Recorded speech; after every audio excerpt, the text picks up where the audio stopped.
I'm delighted to introduce the members of our panel today, some of which are hidden behind myself, which will make the grand reveal even more thrilling when it comes about.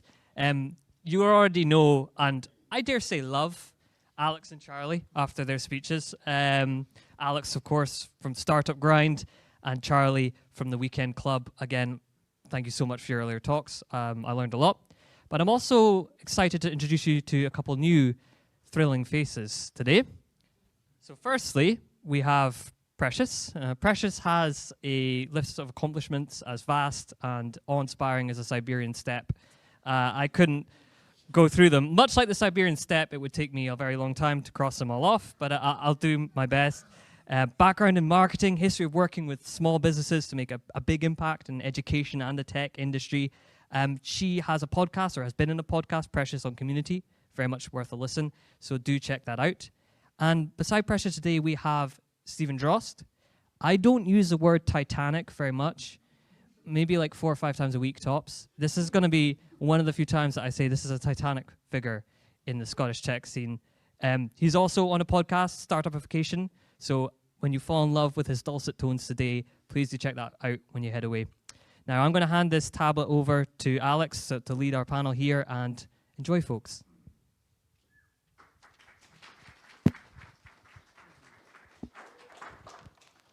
I feel like you need to do intros to every event ever, Max. This is so good. So articulate as well. Brilliant. I was going to say we were going to do quick intros, but I feel like those have sort of been done. Does anyone feel like they want to know more from an intro perspective to each of us, or should we just dive in? Dive in? Great.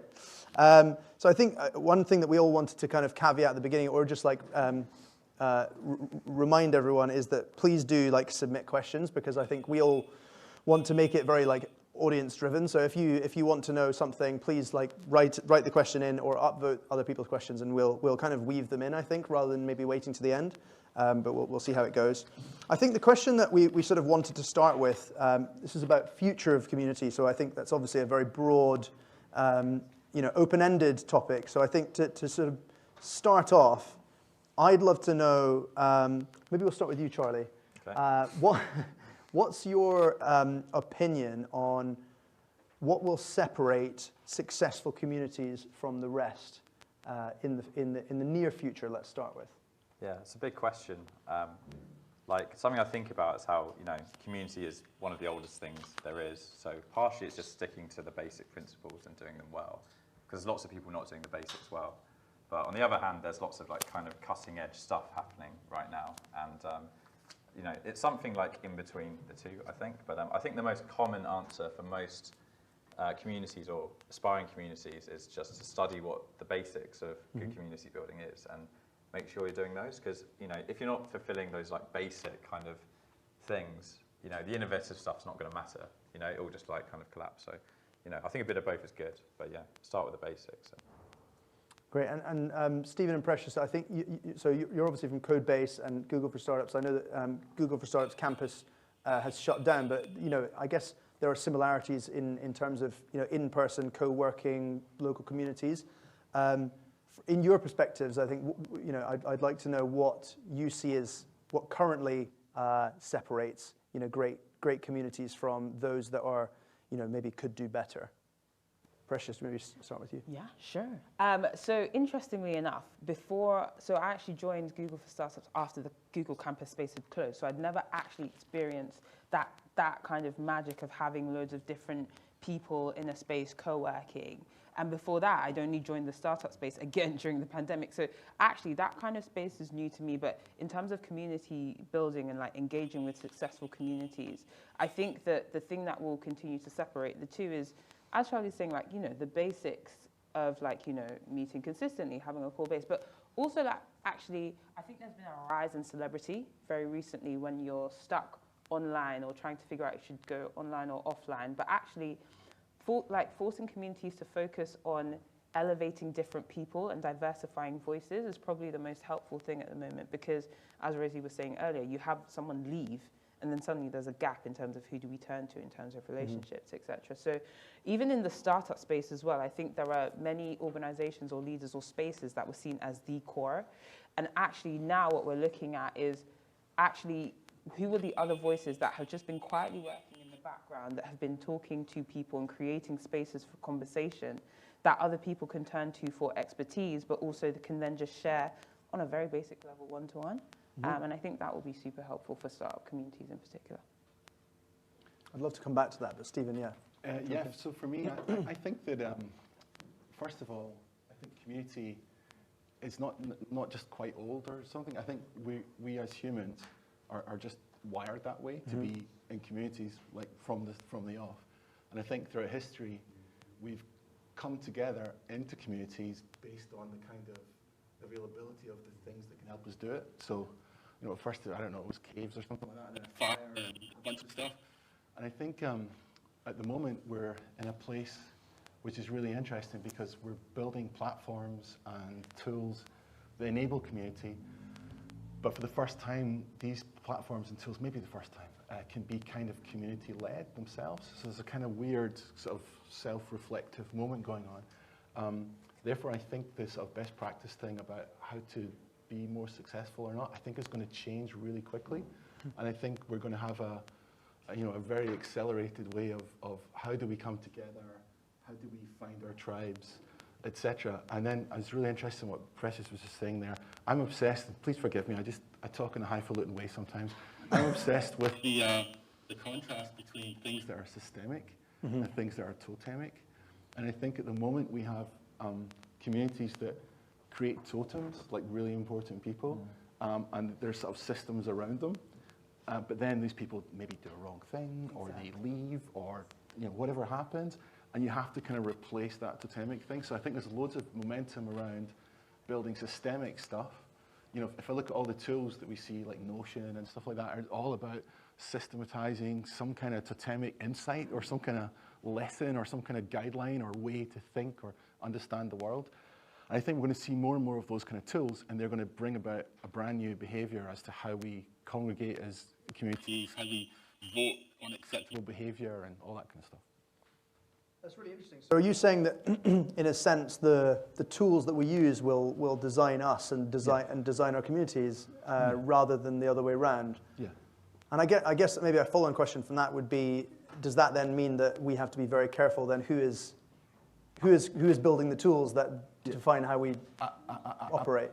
Absolutely, and I think that, again, I'm just kind of mirroring what Precious just said. I think the understanding diversity and understanding participation and who has a voice and who's enabled, who's not, who's kind of marginalized or not taken in.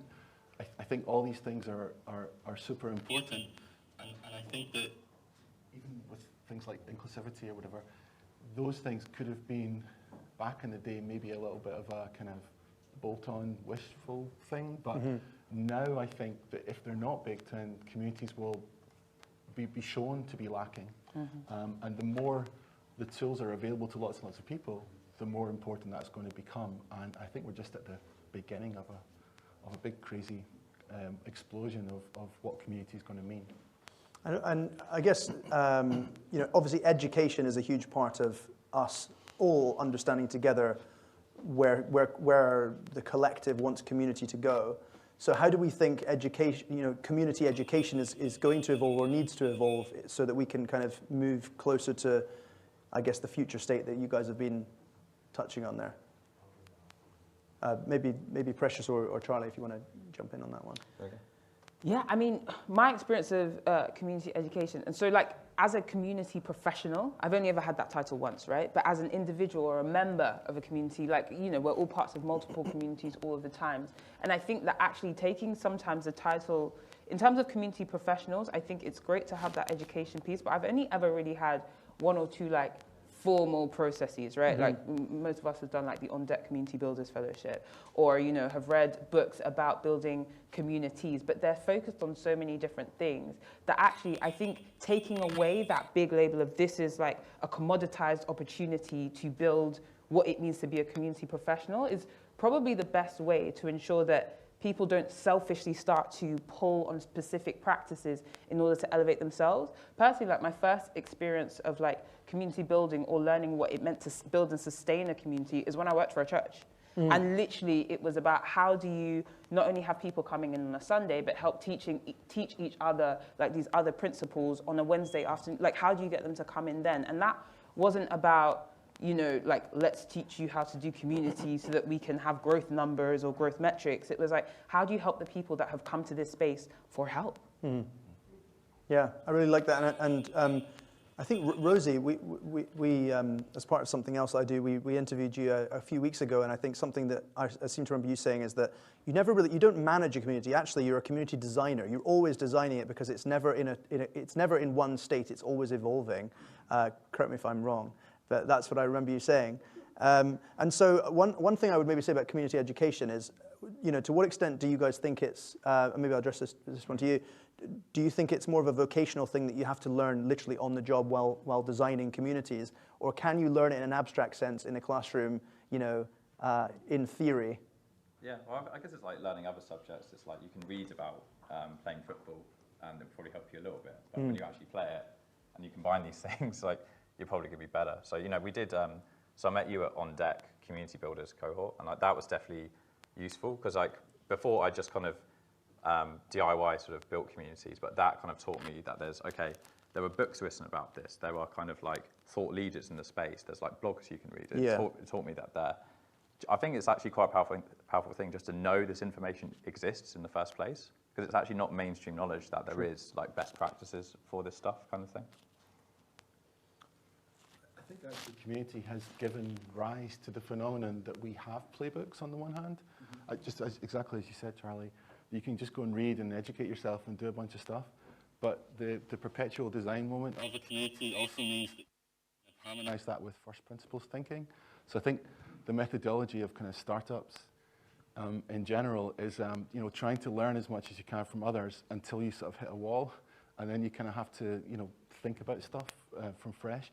Where that thinking comes from is, you know, a bunch of sort of logic, but also like, I read this crazy thing and maybe I can map it to this experience, or like church to I don't know, like startups, or, you know, there's loads of those kind of moments. And I think it'll just be a constantly evolving way where we'll probably unmask a bunch of methodologies, but just reapply them all the time.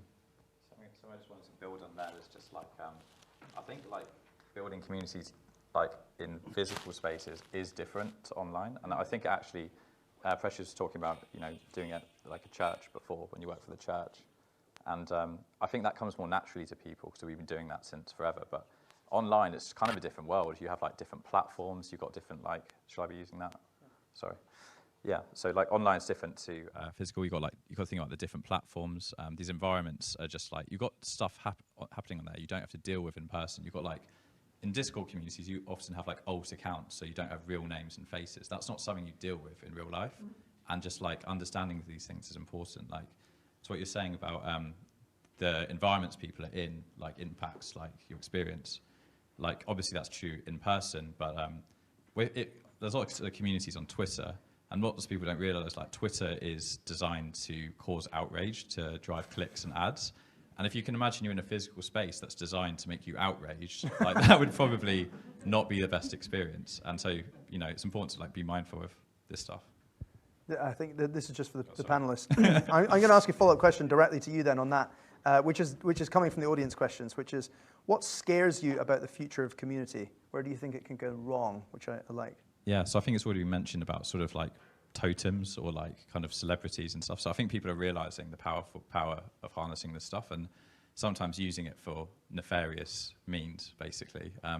Like, you know, this isn't like the worst example I've seen, but in like the kind of NFT communities, you see like what is called rug pulls, where you get this big community built, you have put lots of funding behind it, you launched a bunch of NFTs, you make like 100, 200, few $1 million, and then you just disappear. And it's possible to do by like taking advantage of these mechanics you see. So these forces that can be used for good, it can equally be used for evil. So yeah, and that's just like, you know, stealing people's money. So you can imagine what else people could do with that.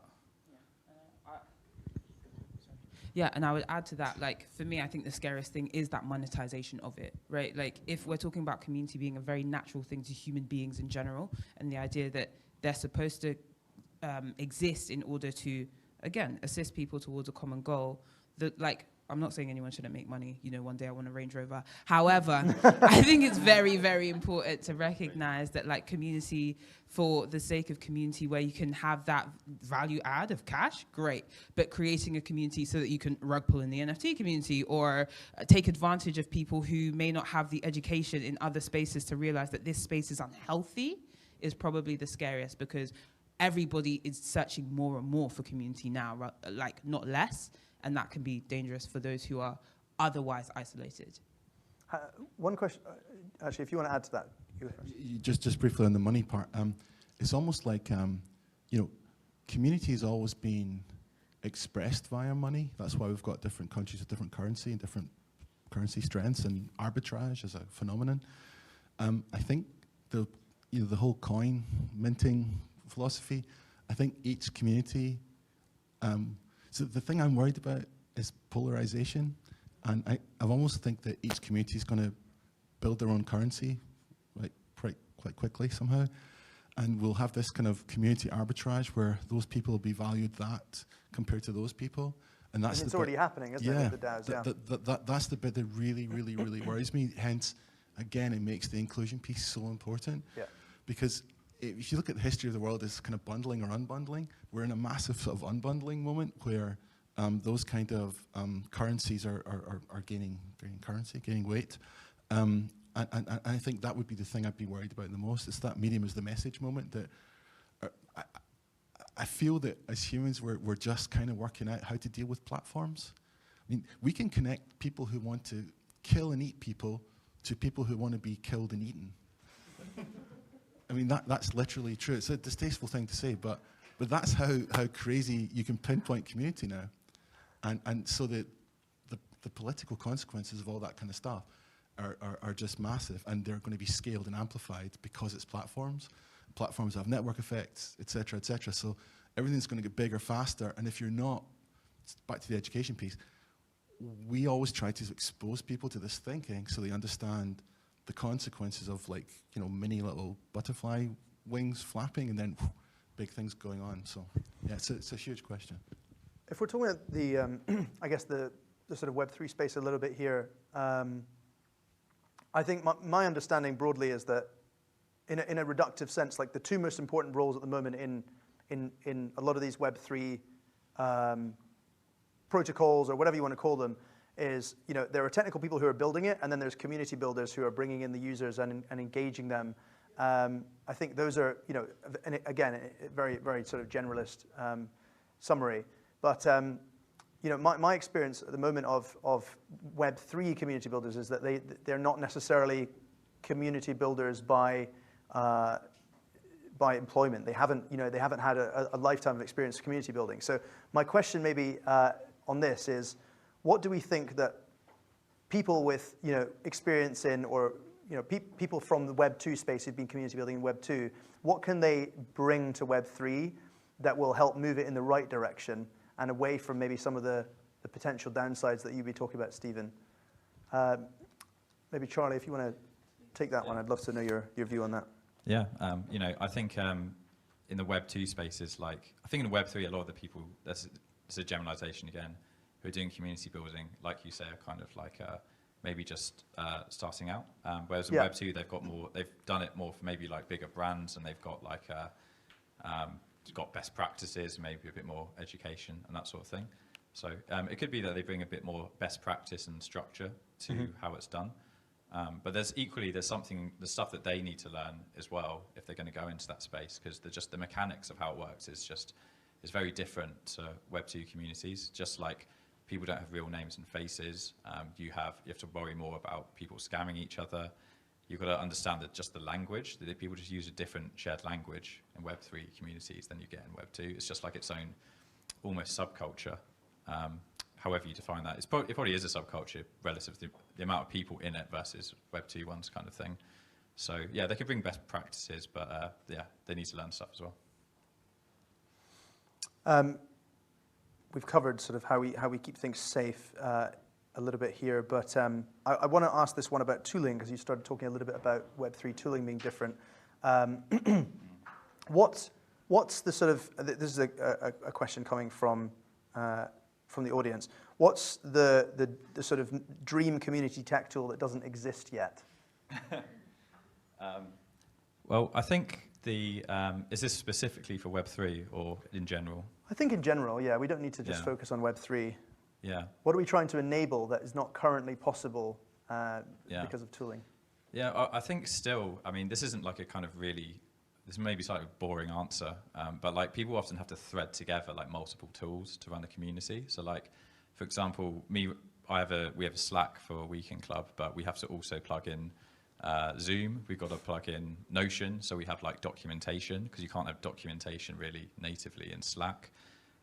Then you have like Google Calendar, and you've got to kind of pull these things together. And there are things like Circle, which tries to do this, but it's a forum. It's not like a dynamic kind of chat-based functionality. So I think someone that manages to combine these things in a really slick way could do very well. But I've seen people try to do this, but the problem is the incumbents are so big, like Slack and Discord. It's kind of quite hard to displace them at this stage because they've got such a strong network effect. But yeah, I would say something that does all of these things, maybe has nice like in-app analytics, like Orbit inside it or something like that.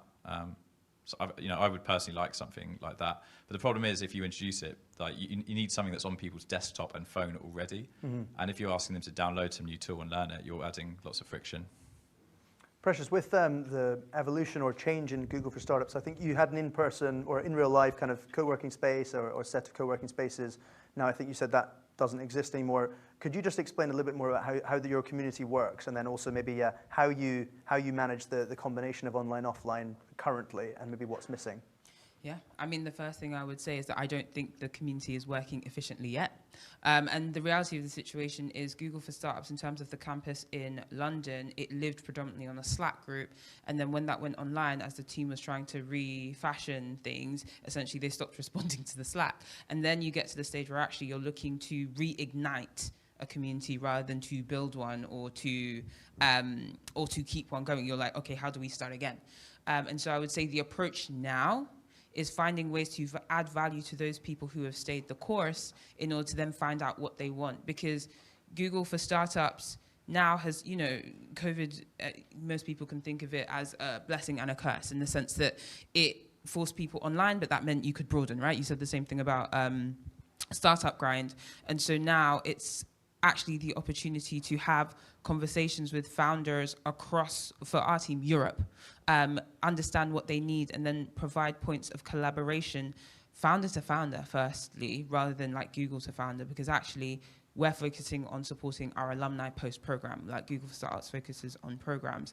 And then to the point around what tool would then help, like I think it really depends on what the community wants. Like I'm part of some communities where actually like no one ever wants to have a video call. They just want introductions, like to one-on-one. And so finding for that community, it would be something that does introductions like intuitively, whereas another community, it would be something else. So I think for Google for Startups, the way that we're approaching our alumni community is firstly doing that question of like, for those of you who still want to remain engaged, what exactly would help you remain engaged, and taking it from there. So we're still in the learning process, and I'm not Uncle Sundar, but like Google's big, but like also still figuring it out.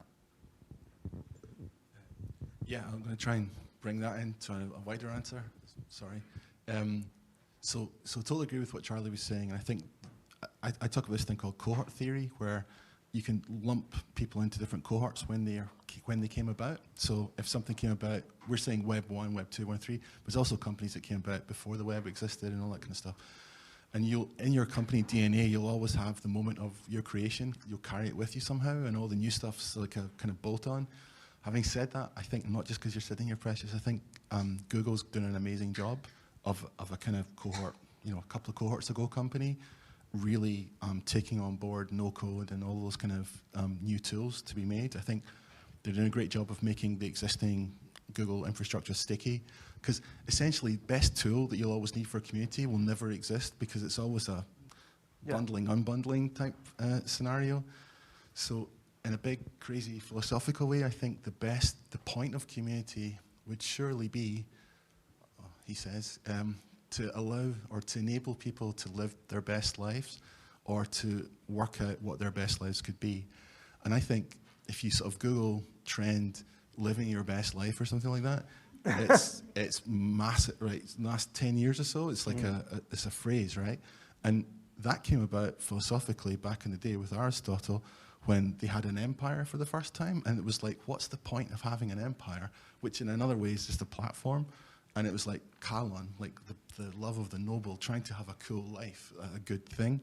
And I think community is always going to try and be about that. The methodology as to what the tools look like will be ephemeral and change and come together and go apart and all that kind of stuff. But I think there's a bunch of stuff that's going to happen in communities that we used to just sort of have as kind of thought experiments, and now we're going to have it in reality sort of play out. And I think that's the really exciting bit. Like, what are the things going to be that we sort of recognize that go beyond those kind of eternal truths of bundling versus unbundling or something like that? So when you talk about unbundling, are you saying sort of in the future or over time, every business will have a community?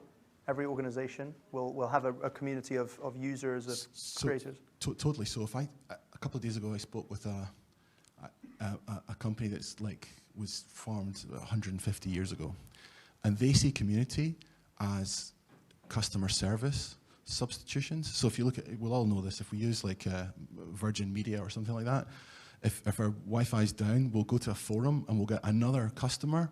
We'll say, hey, this is what I tried, and did it work? And you go, yeah, that worked. And so those kind of companies, their cohort thinks community is a way to do cheap customer service. So, and that's their legacy, because that's when they were there, what's community? That's hippie nonsense. But other cohorts that came afterward have built community into their core DNA, because they're like, well, that's how we keep stickiness and network effects, and we need that to keep our customers and avoid churn and all these kind of, so that the business model attached to the reality of understanding what the architecture looks like is just super, super important. And I think, I've got this hope against hope that you can educate those prior cohorts into understanding why it's not just a cheap way to deliver customer service. It's not like a substitute to a call center, but it's actually a wider piece. And again, I'm not just saying it to you here, Google, Apple, that kind of cohort get it. Maybe I think Microsoft are also doing amazing stuff that they're sort of catching up with that. But earlier companies, I think, are all going to kind of die. Frankly, I think it's that important because they don't understand community. They just understand customers, and that's a very different thing. I was going to say as a follow-on to that, obviously a lot of companies now are starting community first. In fact, some companies, sort of similar to you, you almost create a community and then the company is sort of built on top of that. Maybe I'll address this to you then. What is different within the communities of companies that are community first compared to the ones that have just bolted community onto something that already exists? Yeah, I think it's based on what Stephen was saying. It's like how, not just when your company was founded, but how it was founded is going to be in your DNA forever, sort of thing. And if you start as a community, that's obviously going to be a way of thinking that you take forward. And when, if the community is the kind of end product, or it's kind of what the end product is derived directly from the community, I think it's going to be a lot more long-lasting. Once you have community, so when you have companies that want to just sort of bolt it on, I'm not saying it's impossible for it to work, but they need to, kind of bake it into their DNA and how they operate for it to work. Because if it's just like, oh, we're just going to fire up a forum and get all our customers to kind of answer each other's questions, so we don't have to hire any more customer support. It's like, maybe if you make it an engaged enough community, you can do that. But if it's so transparent that's what you're doing, then it's probably not going to work, and you're probably not going to be able to make it work, kind of thing. So. And what do you think? What do you think businesses need to do better like the existing businesses who are bolting community onto something that already exists? What do they need to do to better enable the communities that are being created to almost self-organize? To become successful in their own right, rather than be driven very much by the metrics of the business and focusing on just helping with revenue, helping with customer service in a very kind of like utilitarian way. Yeah, I think the best way to do it is if there's some existing underlying enthusiasm for this business or product in the first place, and they can kind of like take advantage, harness that to create a community and bring these enthusiastic people together. Say if it's just like, I don't know, a kind of mid-tier, like detergent company or something, they're probably not going to have that many excited fans they can create a community about. But if it's a company that actually has some existing kind of enthusiasm there, it's a lot easier. So I would start by having some kind of enthusiasm, by doing a good job in what you do. Then you create the community, and then it's like doing a good job and identifying the leaders to kind of, you know, help grow it and take it to another level. And then I guess on the flip side, obviously you're in the indie hacker community space. You were talking about unbundling of communities and the fact that there'll just be more and more communities of you know, small groups of people who share the same interests and they want to do a certain thing. Do we see a future where, you know, there's more community-to-community interfacing? So, you know, On Deck, to a certain extent, have kind of done that. You know, so to those of you who don't know much about On Deck, essentially it's kind of like a professional organization that you can choose which sort of sub-community you want to be a part of based on what role you have or what you aspire to be in the future. So we were part of the Community Builders Fellowship. There's a design fellowship, a business development fellowship, and you can learn with other people who have a similar role to you.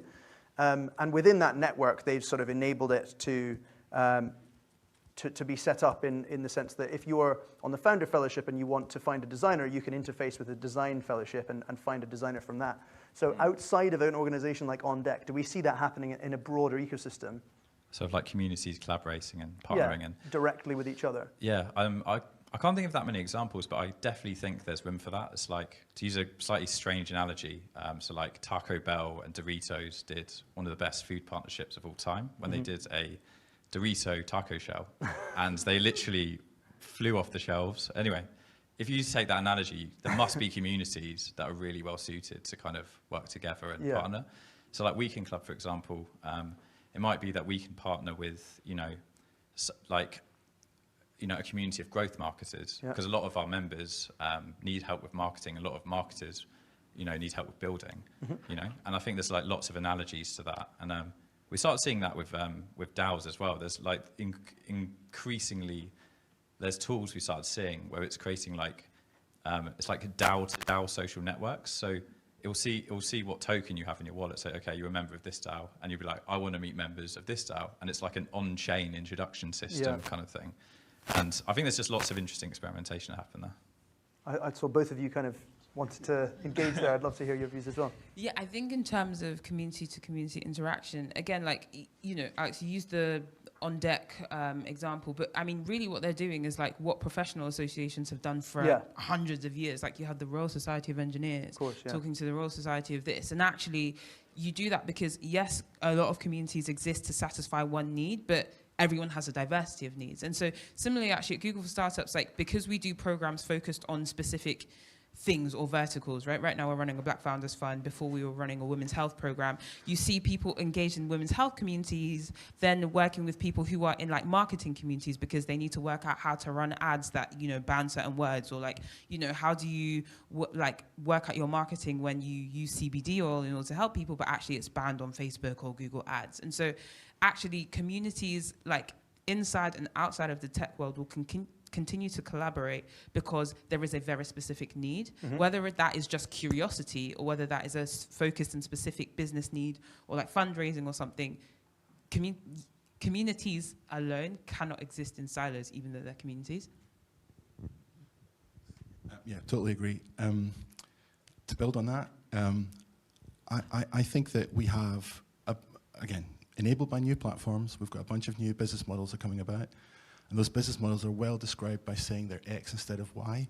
So for example, if you build a brand, because that's one of the outcomes of community, in fashion, for example, then you've chosen to do advertising instead of warehousing or shops or something, instead of rent, for example, right? So if you then do that, your way of expressing your brand or finding community will be an online-only kind of exercise. So you'll do tons of stuff on Instagram, for example, and suddenly you can do a detergent thing. So it's just because I saw this morning. There's an Instagram thing I saw where someone was saying, hey, 98% of detergent for washing is water. We live in a world now where that's insane. So let's dry the detergent in a soap thing. Detergent's now going to be a sheet that you dissolve in water as you wash your stuff. that message will be a message of attack to Unilever and people who are selling 98% water-based stuff, but it'll be a total partnership opportunity for a brand that's saying, hey, if you buy our clothes, which we're not crazy, we're not going to rent a space to sell them to you, and we're going to do it online, and you pass on the savings to you, and all that kind of message they give. If you want to clean those clothes, we partner with those people, and here's a monthly subscription that will give you like a dry sheet or something instead of wasting water. So the ethics of your business model will enable a myriad of complexity and collaborations where you can bring these tribes together. Again, the danger is that as we create those tribes, that DAO arbitrage moment, yes, you can be introduced, but at what's the cost? There's always a cost, and what's the arbitrage moment of that cost? You know, we even see it already, like how much can the average female founder raise, the average black founder raise, the average tech bro raise, etc. And that's within the same currency. So those are the things I'm always super worried about. And even if we create brand new brands, which I think will be the end game of this, because the other brands, they adhere to TV and radio advertising, not to Instagram or whatever, or TikTok. I'm an old guy. Then I think that's the kind of challenge. Okay, and we're talking a lot about the growth and evolution of communities, and then one thing there's a question here that I really like from the audience, which is related to the roles within these communities. So community building's roles now involve, and it sounds like will involve even more, different aspects of comms, business development, events, interfacing with other communities as we're talking about. So how do you see community roles integrating with other more traditional established roles going forward? So within a community, what are all the different types of aspects of a community role that you can have?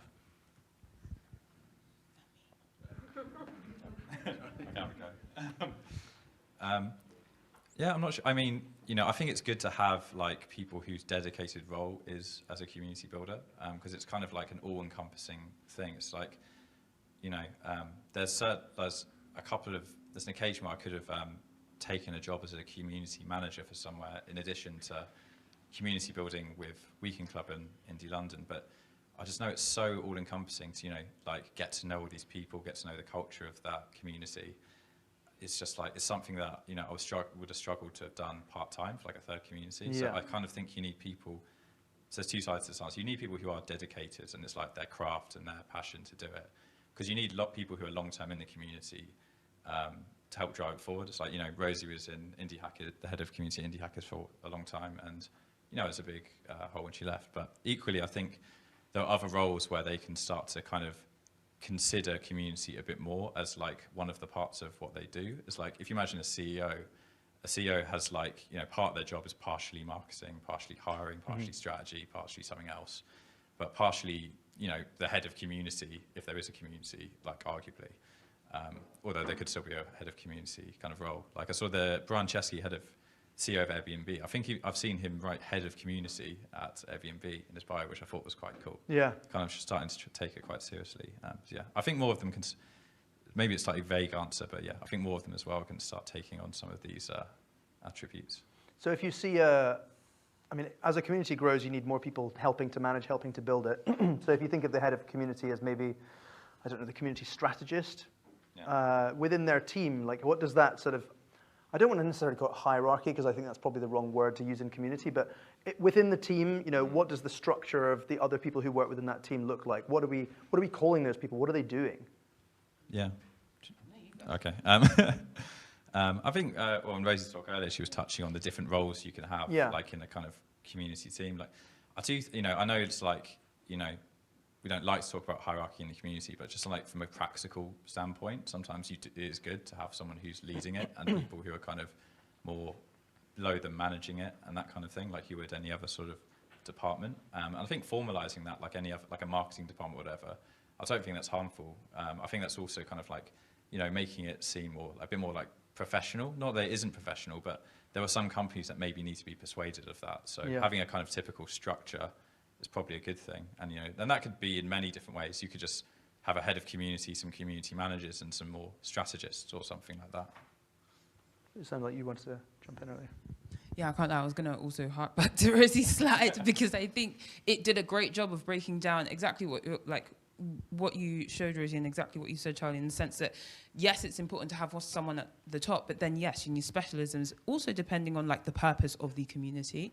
Like, when companies, you know, some want their communities to focus on customer service. Others, especially startups, it's like, how do you develop your products? And in that, it's like, okay, do you need someone who's focused on community growth? Do you need someone who's focused on community ops if events are very important to your community at that time? Do you need someone who's focused on designing the community experience alone rather than the community as a whole?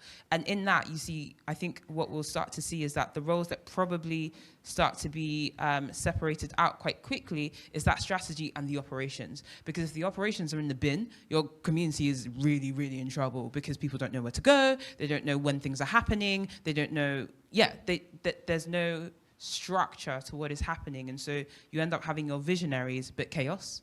And actually, I don't think communities can thrive in chaos for very long. I don't really have a clever answer to this, but I think that in general, maybe the interesting thing is that process innovation necessarily, it seems, overtakes product innovation over time. And maybe the interesting thing about community building is that if we interpret it as a product, how does it overtake itself? And that might sound silly, but genuinely, like, you know, what are the strategy moments, for example, where you say, oh, we really need this feature X, but can we build it in time in such a way that it keeps the community together? And can we build an org chart that enables that thing to be built in the first place? So that, again, it's that kind of recursive thing that sort of looks in on itself. But yeah, otherwise nothing clever to add. I feel like this is the. I feel it's the kind of question you'll maybe like to answer. I don't know if you've followed. This is kind of taking it up slightly a level of abstraction. How much have you followed the concept of startup countries? Yeah. I would love to ask you probably another difficult question, but I feel like you'll be able to cope with it because of the way that you think. What do you think the current day experts in community will be able to bring to the types of people who are thinking of creating new countries? And what could that look like? So that's a really, really big question. I look at it through the Peter Thiel lens, and frankly, also a little bit through OnDeck. And OnDeck's built an amazing brand, and it's really clever stuff, but it's very Peter Thiel stuff, crypto Peter Thiel. And that kind of, the end game being creating a kind of, you know, it's weird because there's such a disdain towards statist philosophy from those people for lots of good reasons. You know, it's an arch libertarian kind of, I get it. But weirdly, the end game is they do want to create a country. So you still need some ground to stand on somehow, and, you know, or a big thing in New Zealand or whatever it may be. I think we're going to experiment loads more with that. It might be on Mars, it might be in the ocean, no ideas. And it will be run by iteration and startup lean thinking, for sure. The question is, would you want to live in a world like that? And I just don't know. The older I get, the more I think. So I grew up in North Germany. If you think about that Danish, so I grew up an hour away from the Danish border. So, you know, the richest person earning 25 times more than the poorest, no guns, everyone's kind of can eat and drink and like similar music and all that kind of stuff. I worry that that's my comfort zone, and that's just me being, you know, maybe I'm showing cowardice or something, but I'd like to live in a world like that. I find it scary to live in a world. My wife's Brazilian. I'm about to go to Brazil, hopefully. It's really frightening there, building big walls and guns and all that. I think the equality question seems to want to continue to have the states we have, and let's build, you know, crazy, innovative, new libertarian things. Kind of wants to go, do you know what? Equality's not that important. Let's build new things. And I probably fall on the, you know, European continental. Nah, I want to just be okay, and, you know, I don't want to live forever. I want to die at some point, and I don't want to live on another planet, and all that kind of stuff. So I guess all these questions are all kind of related. Well, I think we've now probably reached peak abstraction, so that's my fault. It's my fault. I'm What's sorry. your view on immortality? We've had a lot of philosophy, which I think is, it's all part of future of anything, I think, because no one really knows, and we'll all find out. But I thought a nice, cool way to sort of do the last 10, 12 minutes is maybe some quick fires, because we've got quite a few questions that are very focused on like individual people's opinions about quite specific things. So we can maybe just kind of go through and hear people's individual opinions on some of these things. So let's start with this one. What's one thing you'd like to take time to learn about community in 2022? Start with you, and then we'll maybe go through there. One thing I'd like to be honest, like I want to really work on, this is actually one of the most important parts of like the best communities I've been to is quite straightforward. It's like they're amazing at communication, as in just like the way they write things gets you, not only grabs your attention, you read the whole thing, and it makes you take some kind of action. Yeah. And that's either like, over voice or it's written, or even like making memes. Like that's actually one of the most powerful things I see some communities, especially online native communities, doing. So I actually just really want to focus on like improving my communication skills relative to communities this year. I have always found myself feel that I'm like a product person, but in like a closet. So I'm really trying to this year I really want to learn more about seeing community as a product, not to monetize it, but in order to actually be able to prioritize features, and ensure that way you create momentum within the community that essentially, one, we're trying to reignite, and two, that we're trying to establish. So yeah, productizing. For me, it'd be kind of in a narrative sense, what does the hero look like in community, and what does the anti-hero look like, and can they kind of live together? Okay, and I like, let's come back down. I like this kind of like roll back and forth. Let's go into this one, which is, what's one thing you wish you had known when you first started working in community? Oh, everyone's breathing. Yeah. Which thing? It's a wider thing for me, but I really think understanding iteration, I always kind of call it the majesty of iteration. It's like such a big thing. I come from a generation where everyone thought, you either do the thing you're going to do first time right, or you're an idiot. And the world just doesn't work like that, and community especially, I think, just doesn't work like that. So that's the one thing. Like, if someone had said to me, things change, and you won't get it right first time, and just start off and change and grow to the situation.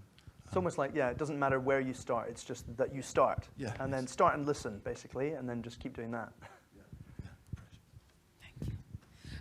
For me, it's actually the title of my my section next, which is that community is actually a team endeavor. I think, especially when I became a community professional, I thought, community is my job or my job alone. And actually in certain organizations, they make it feel that way, and that's completely wrong. Like, it is a team effort, and I feel like we're seeing more of that conversation happening now, that like a community manager alone cannot help your community to thrive. You need the buy-in of leadership. For me, so when I got on, I kind of fell into it, so I didn't join it in like a more professional sense. So I might have learnt this if I did, but I wish I kind of learned earlier about moderation and just like what's needed when you have to deal with a moderation sort of incident, because there's just like good and bad ways to do it, like anything else, and how you deal with it can be the difference between like, someone, accepting it and staying and going on to be a great sort of member, or leaving, or sometimes worse kind of thing. Because to put it mildly, people are not equally receptive of moderation, basically. And learning how to deal with like difficult conversations is like, someone in the community team has to do it. Like, not every person has to, but somebody has to, basically. So just more about that stuff. There's a question here about creating a new IRL community, and where would you start? Again, you're probably a really good person to start with this. It says top 3 tips, but I think it might, 9 tips might be quite a lot.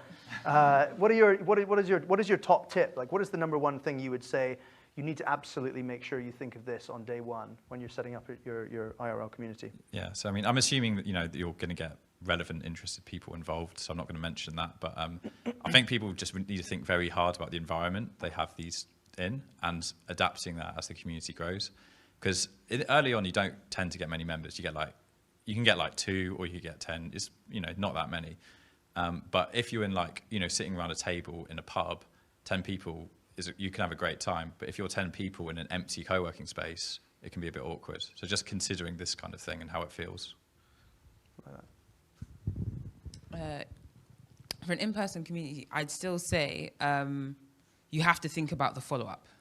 Because I think very often you can have an in-person gathering and then afterwards people are like, oh, what next?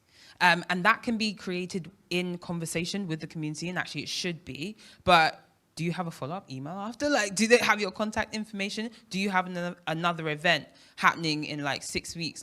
Having a place to point to, even when you have an in-person event, is actually so much more important. Because sometimes, you can set up on Eventbrite like a follow-up email, but actually in person, what do people do after they go home?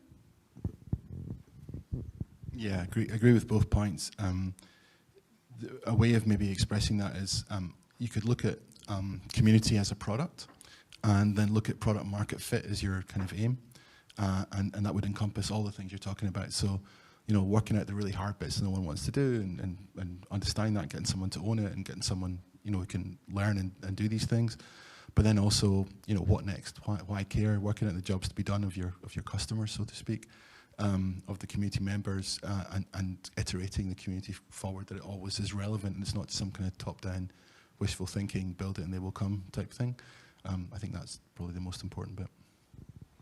Great, I like that, and I like this one about what is the best way to manage the balance of automation versus doing the important things manually in a new community as well. I'm rubbish at that.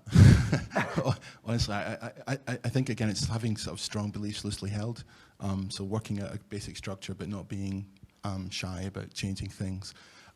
It's not my brain type. Some people are really great at working out what the details is, or what's the perfect stack, or the bundle of tools to put together to make the most people happy, or make this thing work with the least friction. I think all these things come into it. Probably my thing would be identify someone who's into that and just let them do it, give them agency. That would be my thing. Yeah, similarly, I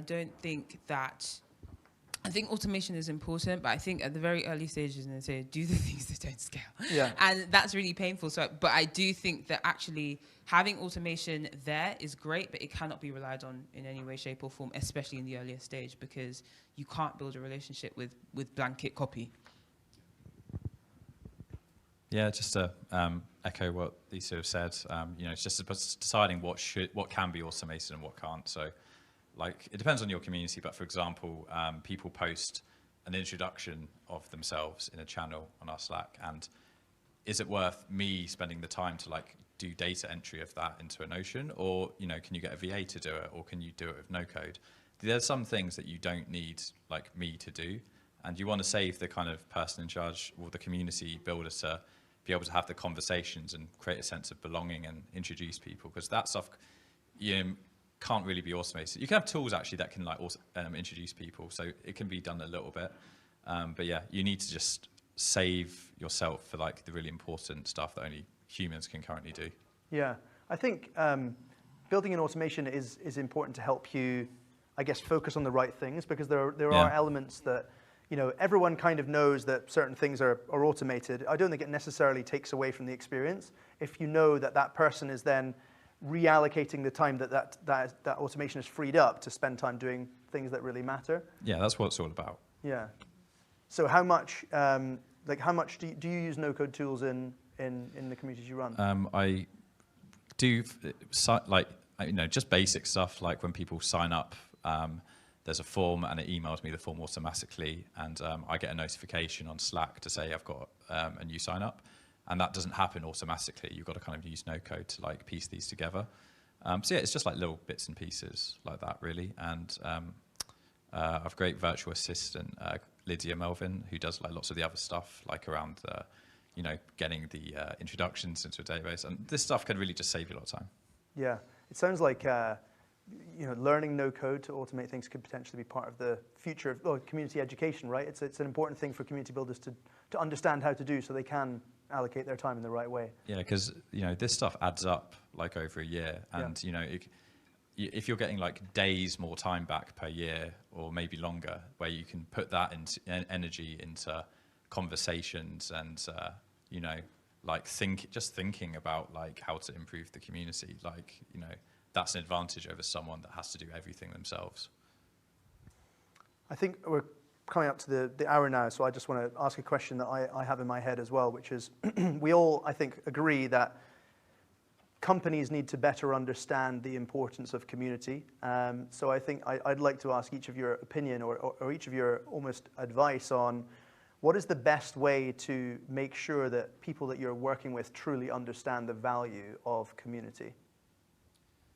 Yeah, you know, it depends who that person is and what kind of community aspects of community will be relevant for them. But I think just to, you know, show them great examples of how communities have made some kind of impacts, because it depends on the business. But if you're like, it's a big business, you're going to have to show them some kind of like tangible impacts of community. But there's lots of like examples of this. Like there's a book called The Business of Belonging by David Spinks, which talks exactly about this. So I think just thinking about what is like important for them and how a community can help them with that, that's probably how I would do it. Have you had to do much of that in Google, Precious? I mean, given that that's, you know, sort of the core of your role, I'm imagining not as much as maybe some other people have to do in other businesses, but how much have you had to sort of push for your team to maybe be empowered more within Google? I haven't had to push as much, because actually I joined at a time when the team basically, I guess, started to think more about community as the work that we were doing was recognized as a product, but community was seen as the way to make that product better. So, you know, product 101, like you need to build that product with your customer over your shoulder. In the same way as Google for Startups thinks about the programs that they're delivering, it's now more about creating avenues and structures to turn back to the alumni, and the purpose there is to continue to add value to them and add value for future programs. So I haven't had to push much, actually. It's more like, okay, cool, if we have to do this, everyone has to start putting in the opportunity, the time, because realistically in the startup space and VC space in general, everyone likes to own their own relationships, and actually that's not very helpful when it comes to creating something that serves many. Stephen, let's end with you. You know, so as a big company, I think you almost have to refound the company, and Google did that. You know, Larry and Sergey are doing very different stuff than Sundar Pichai's doing. Again, it needs to be baked into your DNA. For Codebase, it was always from the word go. Ollie was, you know, Ollie and Colin, super baked into the very beginnings of the company. So we don't really have that challenge. But I think for startups, it's you need it. The way I would explain it best is just you need network effects. You just need them if you want to grow and scale. And community is one of the hacks to get there. And it needs to be elevated and understood, because I think going forward, all the arbitrage stuff we were talking about, I think that's going to be central to how the world's going to work.